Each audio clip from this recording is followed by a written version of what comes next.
Hello and welcome to Enchantment of Eternity's review for the Expanse Season 6, Episode 1, Strange Dogs. This video is a part of a series of videos where I review episodes of the Expanse, so I'll have to start with a spoiler warning for the Expanse up to the Season 6 premiere. If you have not seen up to this point, you will not want to watch this video, otherwise some things will be spoiled for you. So, the Expanse is back. My favorite show. I still say it's my favorite show currently airing. It's back for its final season. Well, really, it's officially the final season, and we get this premiere episode called Strange Dogs. So this episode didn't blow me away. It's kind of your typical season premiere type episode where it's just setting the stage, putting everything in motion, that sort of thing. So, but it's just so nice to have the Expanse back. I just love this show so much. Anyway, so let me jump into the episode. So first off, this episode's called Strange Dogs, and which is the name of a short story, a novella. That was actually it was the first one that I read, because I was looking for these novellas, and this was it had just came out when I was reading the books, and I didn't really get it because but anyway, actually I think I stopped. I never read the full thing. I think I stopped halfway through. But anyway, so the first thing we get of the episode is this little girl in this forest that looks kind of magical. It has all these weird creatures, and she sees this strange dog, basically, this weird looking thing. And then we zoom out and we find out that we're on Laconia. I can't remember the exact number, ring 422, whatever, planet number 2 is Laconia. And for those not astute or who aren't like completely obsessed with this show and read the books, might not be aware that that is the planet that was colonized by the Martian splinter group, the Martian traders who allied themselves with Marco Inaros. They gave Marco Inaros ships, and he gave them the proto-molecule, and they took the proto-molecule, went through the ring gate, into a world that had existing shipyards, or ship platforms, which is what we see when the camera zooms out and goes out into space to make it clear that we're on Laconia. So anyway, this appears to be one of the colonists there who is exploring the strange alien life on the planet. And I think this is really interesting because we didn't really see this in the only time we've actually seen a world on the that was on the other side of the ring gates was Illis, and that was more barren. It didn't really have any not much native life. It had in the books there was like the mimic lizards, but I don't think they showed them on the show. But still, there wasn't much life there. Where here it's like a forest that's like teeming with life. We see all these birds, these weird vines that look kind of like snakes, and this thing that kind of looks like a dog, but it's really bizarre. So that was cool. So because the episode was called Strange Dogs, I thought that we'd get more of these scenes in this episode, but apparently this is the only one we got. So it does look like they are going to drag this short story out throughout the 6 episodes of the season, which is fine. I got no issue with that. But it just seems really bizarre. Because I was going to say, when I first read this book, it was before book 7 came out, and I had no idea what was going on. I guess, I don't know, for me, maybe I wasn't paying close enough attention when I read the books, but for me, when the Martian splinter group went to Laconia, I didn't actually catch any of that. I don't think it was described as clearly as it was in the books as it was in the show, which is actually surprising. Usually the books are more clear, but I actually think the show is actually, there's a few things actually where throughout the whole run where I think the show was a bit clearer when things in the books weren't clear enough. That was one of them, because I didn't get the whole thing about the shipyards and the Laconians. It was actually made more clear in the show. But anyway, so yeah, when I first read the book, I didn't know what it was, but then it becomes very relevant in books 7, 8, and 9. Yeah, if this is going to be the final season, they're never going to adapt books 7, 8, and 9. Why? Then there would appear to be pretty much no point to the story, because it doesn't actually become relevant until those books. But, that's what makes me think that they will adapt those books eventually. They're being really coy about it, and I think they have to for legal reasons, because there's nothing in concrete. But it seems to me that they, at least Alcon, maybe not on Amazon, as some people suggest they'll wait till their contract with Amazon expires in a couple years, and if that's so, maybe. But I think Alcon is definitely planning on, and the creative team are definitely planning on adapting the next 3 books, because otherwise, why did this storyline, unless they change it for the show, will have nothing to do with anything else going on in season 6. But it's basically just setting up for what's to come in the others future seasons. So that's why I did put the last season in quotes, because it can't be the last season. Why are they doing this storyline if it's the last season? But anyway, so where do I go to next? So other than that, there's not much to say about this scene, because it's just like the small fraction in the beginning of this story, which I think we'll get the rest on throughout.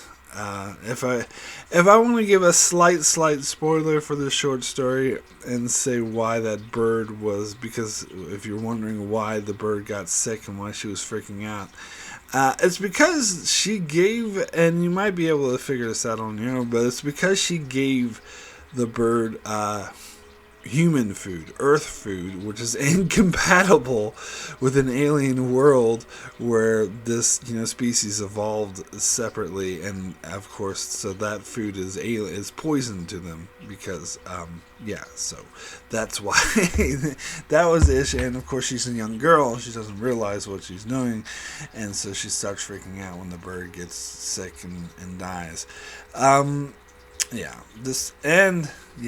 No, I won't say any more about it, but Anyway, let me move over to the rest of the episode.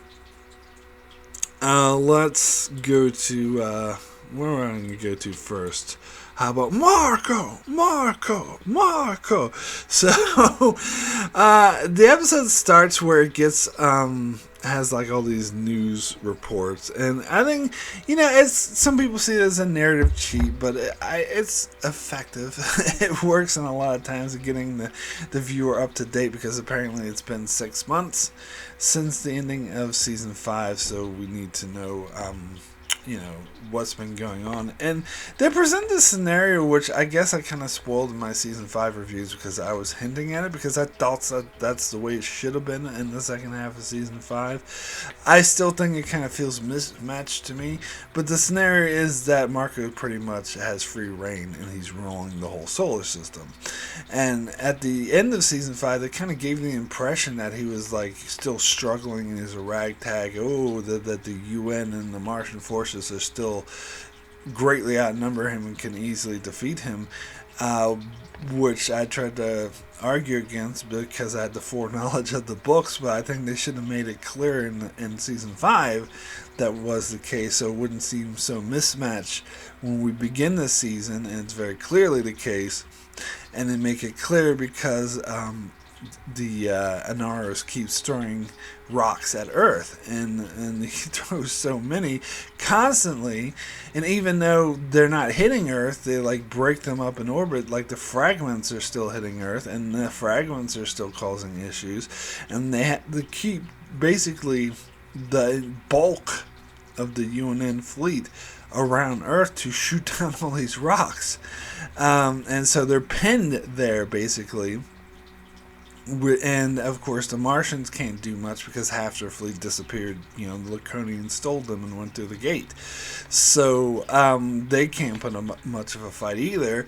So that gives Anaris pretty much free reins of the outer systems, of the outer planetary. What do they call the OPA alliance? Outer Planetary Alliance. Anyway, the outer system, it gives them pretty much free reign of the belt and everything to do whatever they want. And they can't put up much of a fight. And the Rosnate is one of the few ships that are out there trying to accomplish something. But I'll get into them a bit later. It's one thing I like about all these news reports, snippets that get you caught up, is that they show the Belter who appeared in the very first episode of the Expanse, in the pilot episode, and I think he's the first, at least in the Belter storyline, he's the first voice that we hear, and he pretty much, I think he's the first voice in the entire show we hear. He pretty much explains like the exposition of the Belt and how they're being oppressed by Earth, and we see that he's giving the speech on Ceres, and he calls Miller out for being a Watwalla, a traitor, whatever, and he appears here because we haven't seen him since that episode, and in a flash of a newsfeed where he says, now Utas know what it's like to be Belta. Yeah, so it kind of explains the attitude of how the Belt feels about the devastation and mass murder and extinction that's going on Earth, which is basically the worst, like, it's genocide, basically. Anyway, so that gets you caught up. It lets you know the situation that Marco Anaris is pretty much winning. He pretty much has free reign of the entire solar system, or at least the outer side of it, and that is still an issue. Now, we get into his storyline more. We see that he's has taken over Ceres and used that as his home base, which is different than it was in the books, but it makes sense for the show. I mean, they already had the sets, so why not use them? And he has, like, we meet a couple of his advisors, I guess. There's, God, I want to say Rosenfeld, I think is her name. A character, I think they gender swapped her from the books. In the books it was male, but whatever. She's a bit, bloodthirsty, doesn't give a shit. And there's this other, like, administrator of Ceres that wants to talk about all these practical matters like food, water, being able to survive, and Marco could not give a shit about those. And then Rosenfeld is just like, screw Ceres, we don't need this, let's invest in our military installations like Medina Station, screw civilian populations, which is extremely ironic because that's exactly why the Belt rebelled against the inner planets in the first place, because they felt like the inner planets were not catering to their needs and just letting them die and starve, not feeding them. And then Marco's like, oh, how dare the inner planets treat Belter like this way, and so let me take over. So he takes over and does the exact same thing, which is an irony that's really realistic if you look at other sort of revolutions and regimes. Particularly Cuba is a great example. Oh, how dare they treat their citizens like that, and they take over and do the same thing. So that was very interesting. And then also, they just say in a line of dialogue, oh, by the way, Marco's like, that's why I killed Dawes, because I was sick of hearing him talk or something. So Dawes is dead, which basically means that they can't get, God, what the hell is that actor's name? He's a great actor. Who was in Chernobyl. I'm blanking on his name. But anyway, basically they can't get that actor back, so they have to kill Dawes off screen.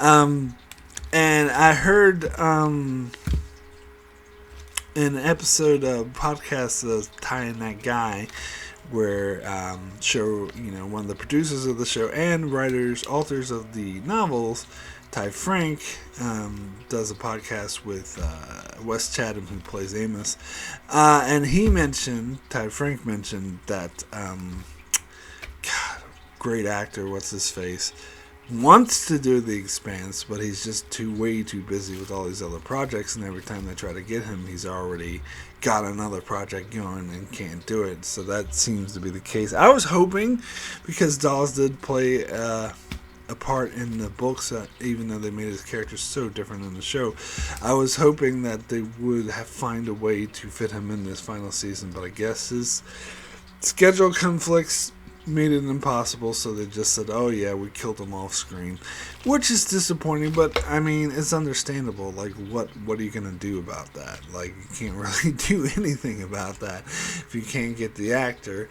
even though he wants to show up, he just can't. So yeah, anyway, so in this storyline we follow Philip a lot, and I actually really like this storyline as far as Philip goes, because it does show that he how everything that happened in season 5 is affecting him. It really shows the impact that Naomi had on him, because he was just, at first he was like, yeah, I killed the stupid to screw them, and didn't really care that he actively participated in massive, like, genocide, like probably the worst genocide in human history. And he was like, yeah, he felt great about it. But then Naomi came and was like warning him, like, look, that's a horrible thing you did, and it's gonna hit you one day. And at first he's like, whatever, but now it's starting to fester, and it is starting to hit him, and that's what's made clear when, we see him with his friend, like, joking around, and he's going out and having a lot of meaningless sex, obviously trying to just, like, forget about what he did and just try to take his mind off things or whatever. And we see him hanging out with his friend and a couple girls who they're flirting with, and she actually gets turned on when his friend mentioned that Philip helped kill all those people on Earth. But we see that he is very much disturbed by this, and it bothers him, but he won't face it, so he acts out. He was hitting on this bartender who was not interested in him throughout the episode, and he goes back to her and she rejects him again, but tries to be nice about it. But he freaks out and starts throwing stuff around, so his friend shows up and, like, look, trying to be a good friend, like, look, let's calm down, let's get out of here. And Philip attacks him, and of course the friend gets the better of him, so Philip decides to shoot him, which it does appear like he killed him, killed his best friend, because he's losing his shit.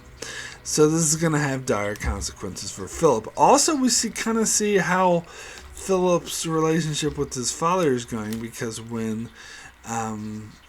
Philip, we get for the first meeting that Marco is having with those officials, Philip showed up late. He wasn't paying attention, so Marco doesn't really take him seriously.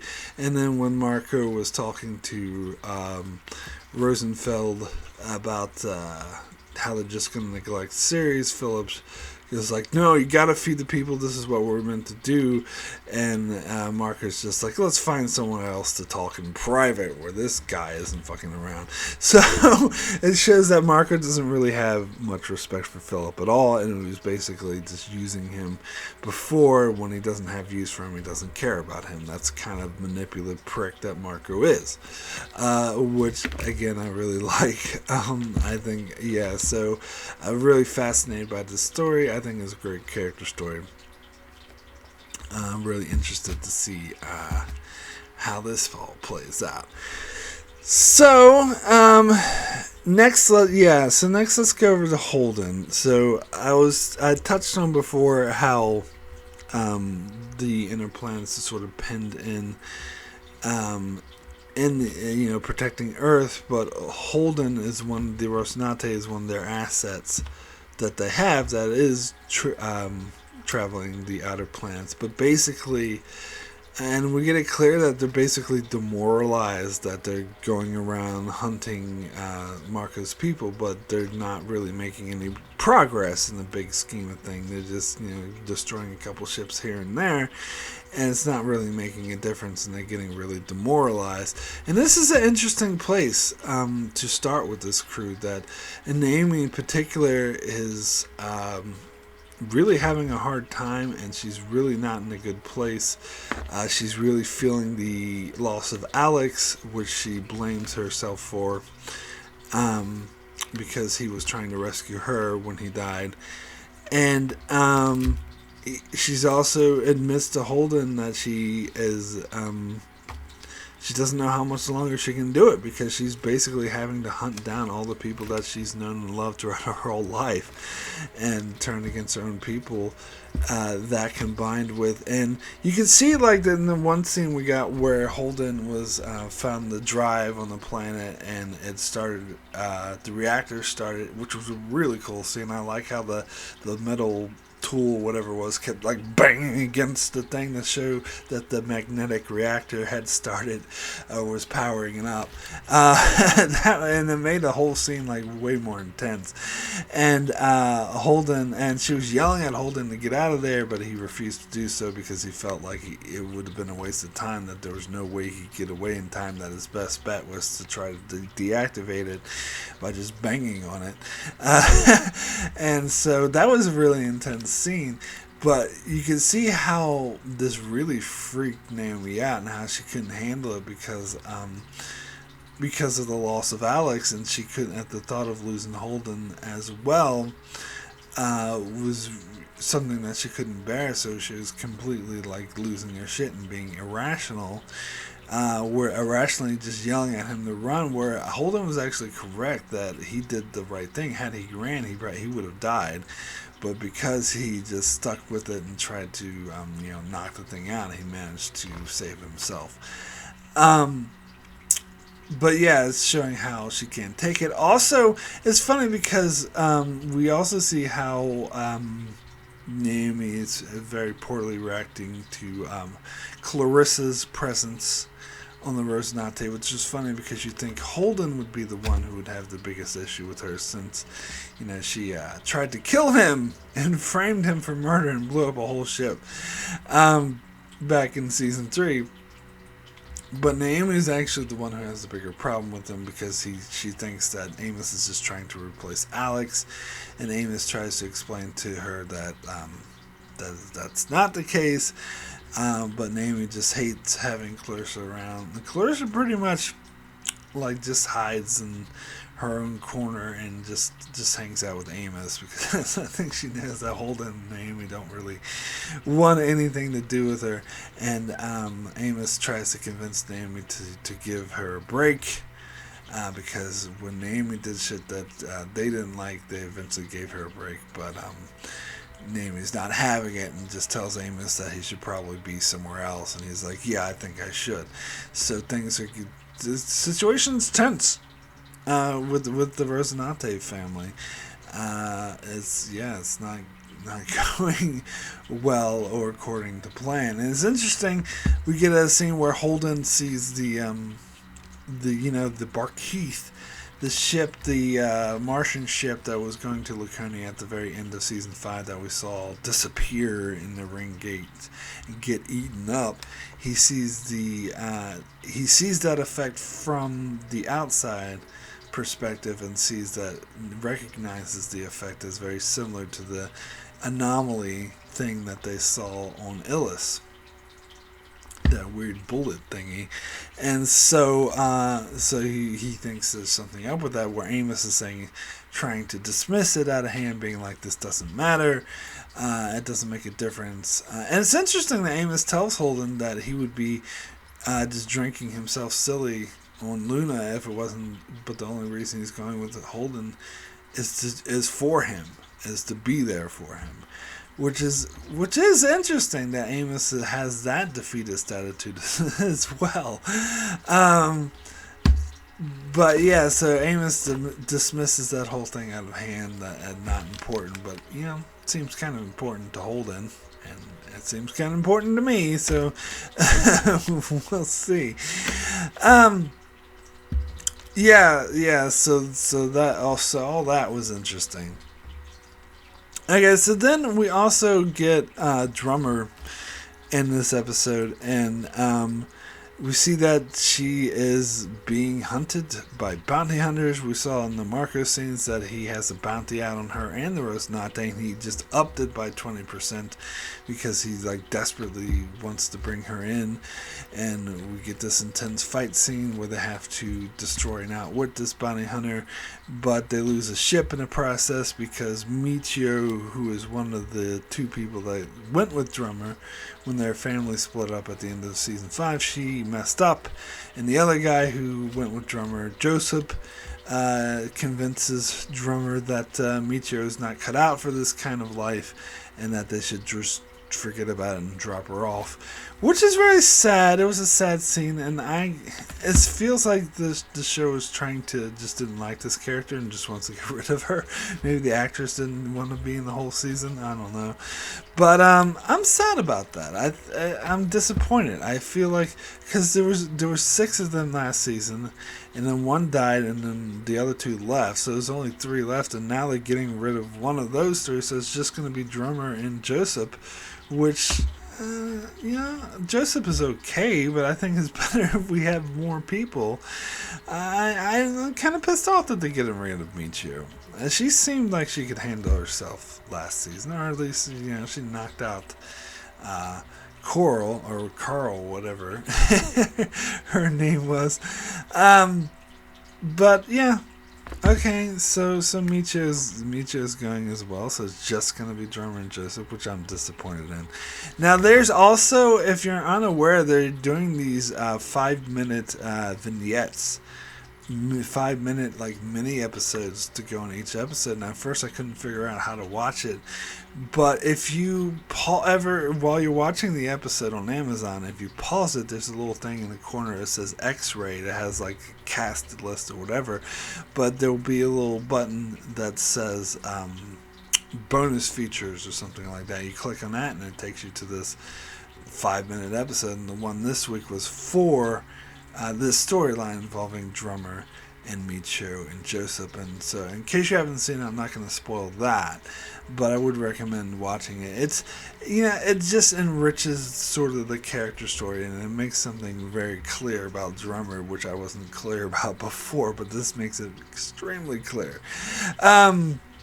So that's so it was interesting seeing how this is going to play. And that's interesting because she is...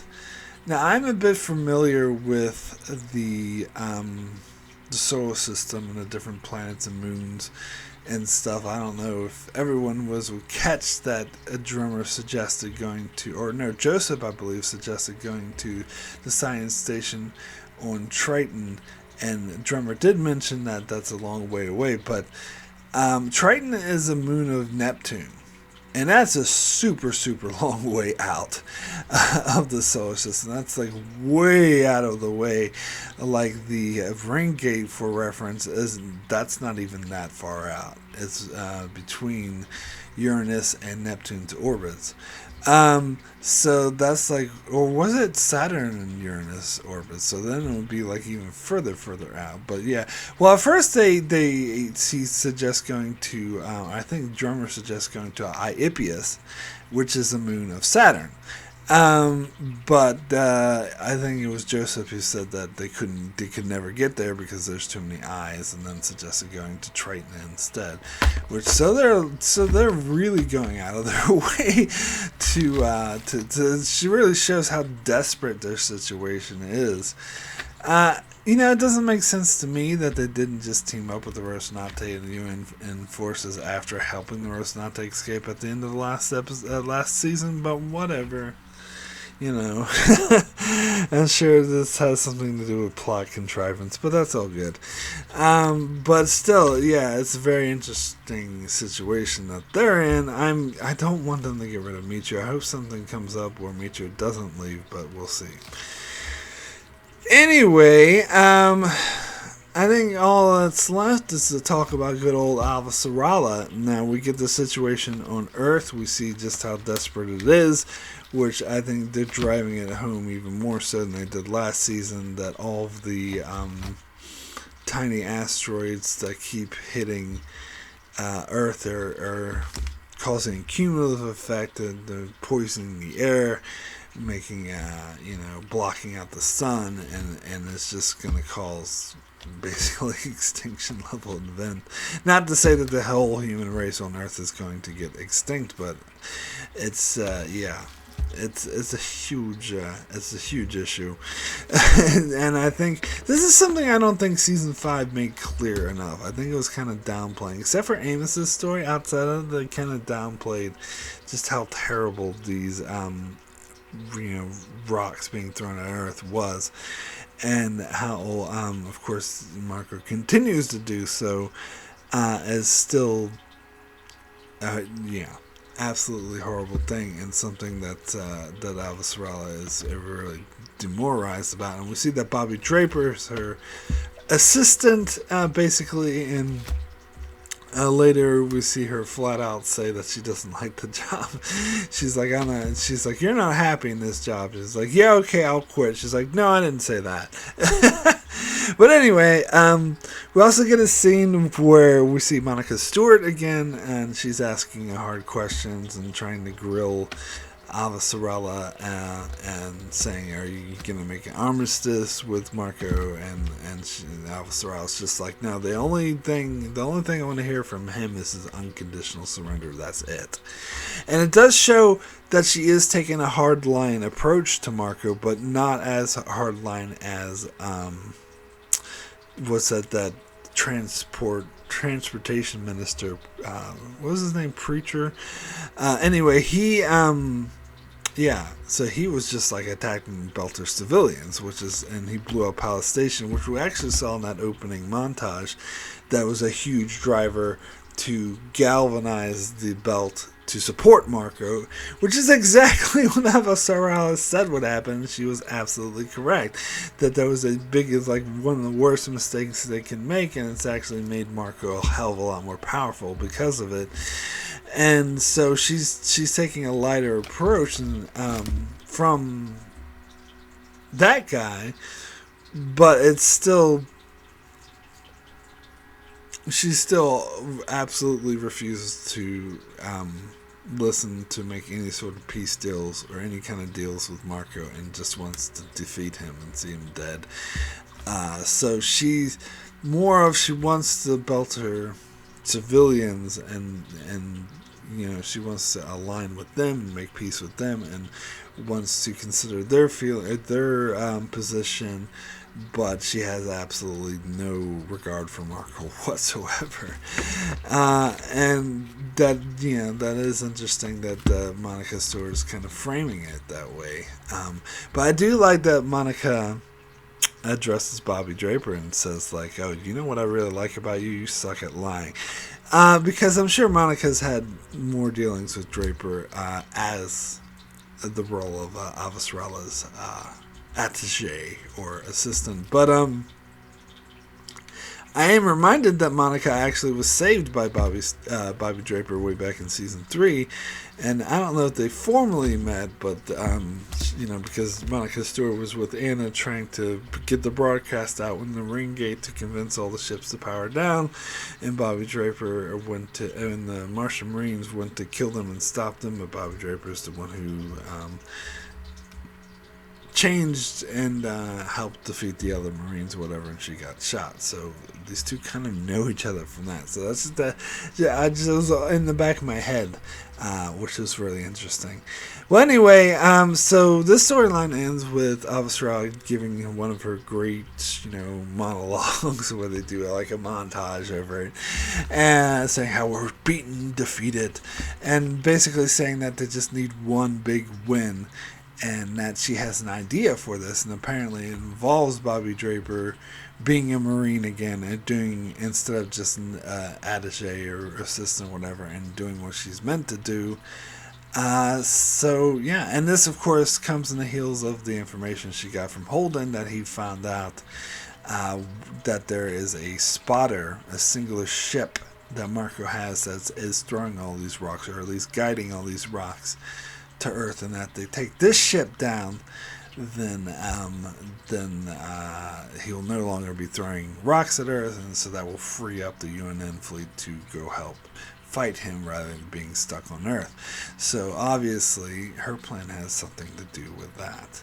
So I am a bit like that they ended the episode right on that, and we didn't get to see what her plan was. And it seemed like a really short episode, and I looked, it was like 42 minutes or 41 minutes, which I think is kind of short. I think that's like what they were doing when they were on Sci-Fi Channel. I think since they came to Amazon, the episodes have been a bit longer than that. So they started out with a really short episode, which I'm kind of disappointed. And it felt short too, like it was basically just setting stuff up. But yeah, I mean, God, I just love the show.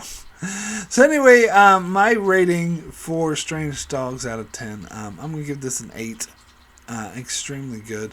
I almost went 7 because not much happened in it, but it's still interesting setting the stage. Like seeing the Strange Dogs was cool, and I like the dynamic on the Rocinante, how everyone is uptight and everything, and they're making it clear that Marco's winning and they're in a hard situation, and Drummer's in an impossible situation, and then Philip is kind of losing his mind and letting the guilt eat away at him. So I thought that was an interesting character build, so I think it deserves an 8. Extremely good start for the season. I hope it gets this better from here, and I'm sure it will. So anyway, that is it for my review of Strange Dogs. Now, be sure to check out my live discussion I'll be doing this Saturday night at 9 p.m. Eastern U.S. time, which is 6 p.m. on the West Coast in the U.S. I shall be doing a live discussion with Darren from D's Reviews, where we're going to go into more in-depth discussion on this episode. So I can't wait for that. I will put a link for that video in the description below. Even if you missed the live stream, you can check us out in the archives. Just deep diving into this episode. So excited about a new season of Expanse, and so excited to be doing these live discussions again. Of course, we're gonna switch up the guests from time to time, but Darren's gonna pretty much be there every weekend. For this week, it's just gonna be me and him. But yeah, we're gonna be talking about this episode, Strange Dogs. So definitely be sure to join us for that. Also, be sure to check out my channel for many more videos on The Expanse, as well as on other shows such as All Things Star Trek, Star Trek Discovery, and Star Wars The Clone Wars. So be sure to subscribe so you can keep up with all of that. And thanks a lot for watching.